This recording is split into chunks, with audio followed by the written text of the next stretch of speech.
در این درس می‌خواهیم انواع شغل‌های رسمی را به زبان پشتو بیاموزیم.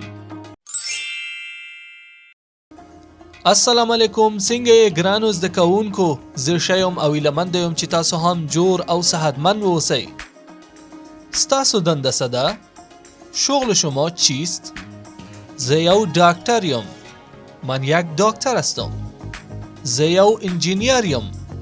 من یک انجینیر هستم. تا آخر ویدیو همراه ما باشین تا مهمترین شغل‌ها را به زبان پشتو براتون یاد بدم و در انتهای ویدیو برام بگوین که شغل شما چی است. اما پیش از این که درس را آغاز کنیم لطفاً برای حمایت از ما ویدیو را لایک کنید. مهربانی وکړئ زما وروسته تکرار کړئ. لطفاً بعد از من تکرار کنید.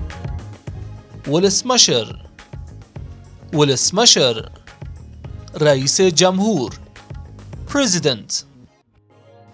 والی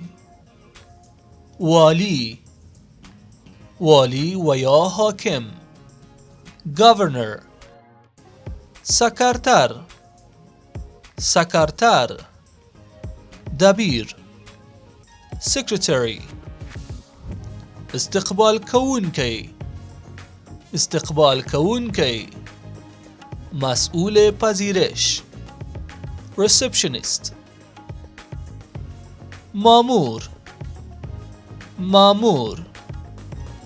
منشی، کلرک. پلیس،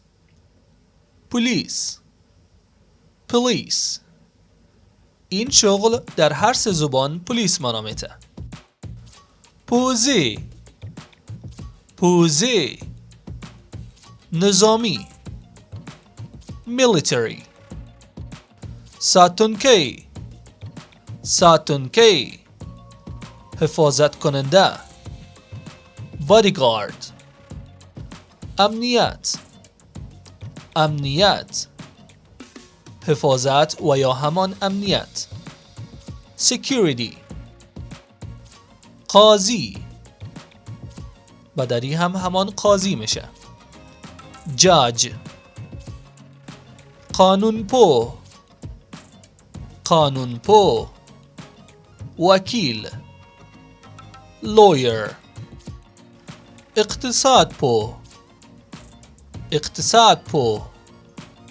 اقتصاددان، اکانومیست. رسانوال، ژورنالیست.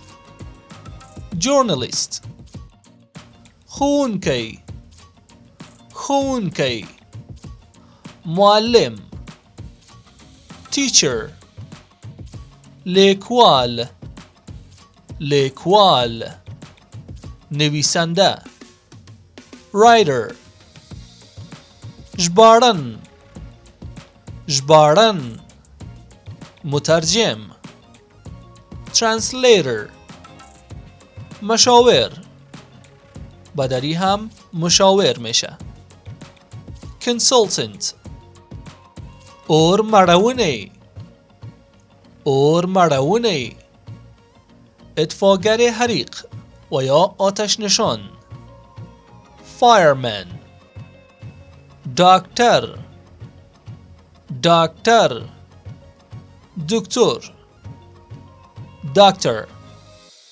مرستیال دکتر، دستیار پزشک و یا دکتر. اسیستنت دکتر. نرس، پرستار، نرس. درمل جوړونکی، داروساز و یا دواساز.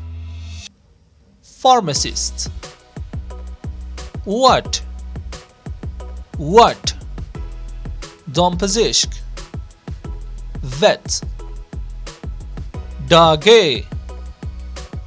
داگه، پوستچی. پوستمن.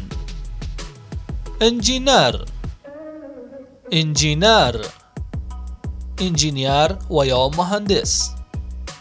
انجینیر. معمار، بدری هم معمار میشه. architect. الوتاند. الوتاند.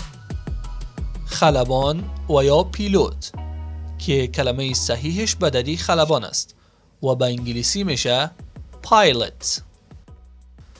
فضانورد. فضانورد نیز یک کلمه مشترک بین دری و پشتو است. استرونات. خب حالا نوبت شماست. ستاسو دنده صده. شغل شما چیست؟ اگر شغلتان یک شغل رسمی است باید در بین زیاو یم شغلتان را بنویسین. زیاو نرسیم، زیاو دکتر او انجینیریم. و یا اگر شغل شخصی و یا هنری و شغل‌های غیر رسمی دارین نگران نباشین. قسمت بعد ادامه این درس است و ما از شغل‌هایی که هنری و یا شخصی هستند یاد میکنیم. تا درس آینده شما را به الله پاک میسپارم. پاماخ دیخه ده خدای پامان.